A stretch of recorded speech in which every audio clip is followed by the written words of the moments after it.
people in London, but I've never met her, and I live in London. I don't know. We'll talk about that later. Mr. Franco. Hey, I might be speaking in and out of a British accent. I might too, just for the hell of it. We'll all do it together. I'm from Peckham. my favorite vicinity of London. You guys really did it. I mean, when we were on the set of the film early this year, we had a very extraordinary look at how difficult and challenging this project is, but to see the final film, it was beautiful. Was it? Yes. You guys nailed a very difficult subject matter and made it engaging, exhilarating, terrifying, and very timely. And I'm curious for both of you, since you're both going through such extraordinary changes in your careers by trying to do more challenging work, what does time mean to you now at this point? Time. Oh, that's one of those questions, the good questions that come along now and Right. again, I know. Give a good answer. What? Yeah, well, it's, for me, it's a very personal film because, and I thought back a lot about what I was like when I was 27. Because although this is about a rock climber, a canyoneer, and it's very specific, in another sense, it's about what a lot of young guys feel, I think, which is you feel very, you feel omnipotent at 27. You've got so much going for you, you know, you don't think you need anybody really. You think you can do it on your own. And I've learned over time that's passed for me how much more a better job I could have made of that, using that time with other people rather than just myself, you know. So it's a very personal journey for me, weirdly enough, even if it's about this guy from Colorado, you know.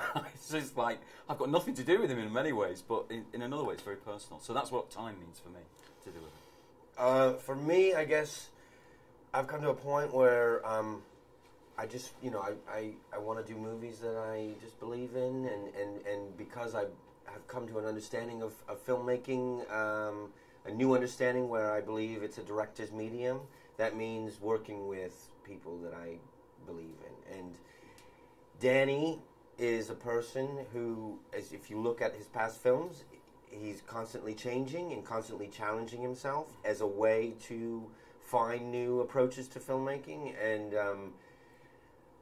when I read the script, you know, it's hard not to see that it's a very unusually structured movie and would require a lot of unusual kinds of filmmaking techniques. And so I thought, who better to make this kind of movie with than, you know, Danny Boyle? And we did. I think Danny, as he hoped, did find a lot of new ways to approach, you know, filmmaking and made a movie that's very different than anything he's made before, and it was great to be a part of it.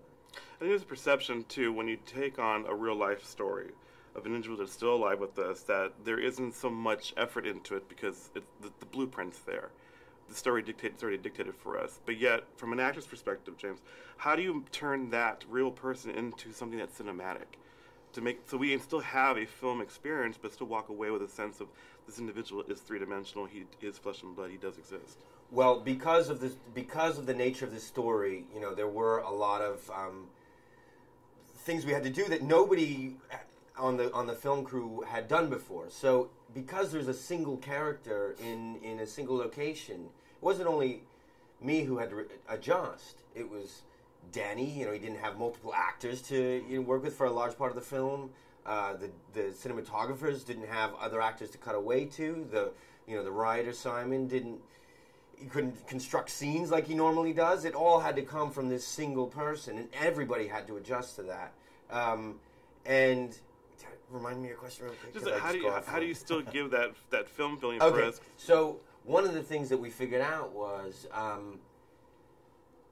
this character is based on a real person, and we worked with Aaron extensively beforehand, but that actually the most important and vital part of this role and this performance would be an authentic kind of, it was the experience Aaron went through, and to deliver that in an authentic way, not to slavishly mimic all of Aaron's gestures, which would be a different kind of outside-in approach, but to actually try, I think Danny actually tried to put me through experiences so I would have something of my own